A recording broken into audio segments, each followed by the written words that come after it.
హెచ్చరించండి, ప్రాణాలు కాపాడుకోండి అంటున్నారు తిరుపతి జిల్లా పోలీసులు.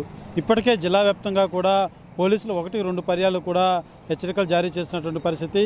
ఈ ఏదైతే డిసెంబర్ 15వ తారీఖు నుంచి కూడా నో హెల్మెట్ నో పెట్రోల్ అన్నటువంటి కాన్సెప్ట్ని కూడా తీసుకుని వచ్చారు. అదే రకంగా కూడా ప్రతినిత్యం కూడా పహారా కాసు అదే రకంగా చెకింగ్ నిర్వహిస్తున్నారు పోలీసు అధికారులు. ప్రస్తుతం మనం తిరుపతి రూరల్ ప్రాంతం అయినటువంటి ఎంఆర్పల్లి పోలీస్ స్టేషన్ వద్ద ఉన్నాం.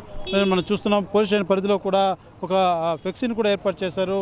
No helmet no more life అంటూ కూడా ఫ్లెక్సీలు ఏర్పాటు చేసి ఒక అవేర్నెస్ కూడా తీసుకొని వస్తున్నటువంటి పరిస్థితి.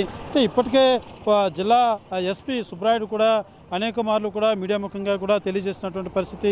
ప్రతి ఒక్క ద్విచక్ర వాహనదారులంతా కూడా కంపల్సరీ హెల్మెట్ ధరించాలంటూ కూడా ఆదేశించినటువంటి పరిస్థితి. అయితే గడిచిన 2 రోజులుగా కూడా పోలీసులు మాత్రం విస్తృతంగా తనిఖీలు నిర్వహిస్తున్నారు.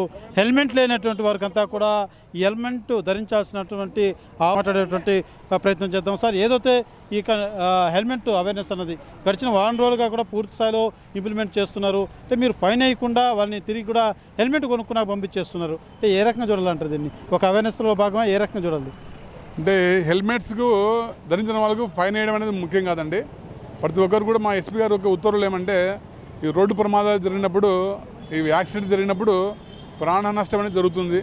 సో హెల్మెట్ ధరిస్తే ప్రాణాన్ని మనము కాపాడవచ్చు అనే ఉద్దేశంతో హెల్మెట్ పైన అవగాహన పెట్టడం జరిగింది.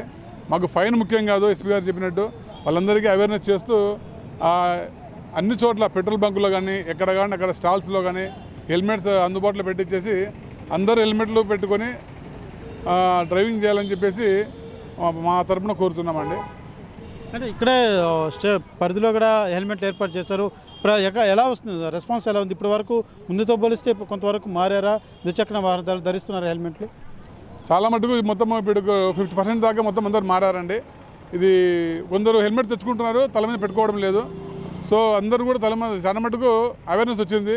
ఇది ఇంకా రావాలని కోరుకుంటున్నాము. అంటే ప్రధానంగా చాలామంది హెల్మెట్ ఉన్నా కూడా బండిలో పెట్టుకునేయడం, కాళ్ళ ముందు ఏదైతే స్కూటీలో వెళ్ళేటువంటి ముందు పెట్టుకోవడం, కానీ తలకు ధరించుకోవడానికి మాత్రం ఇబ్బంది పడుతున్నారు. దీనికి ఎలాంటి సందేశం తెలుసుకున్నారు? లేదండి, అందరూ చాలా మటుకు హెల్మెట్స్ పెట్టుకుంటున్నారు. అందరు పెట్టుకునే విధంగా కూడా మేము కృషి చేస్తాము.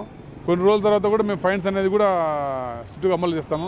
ప్రస్తుతానికి అవేర్నెస్, అప్పుడప్పుడు హెల్మెట్స్ కూడా ఫైన్స్ ఇంపోజ్ చేయడం జరుగుతుంది.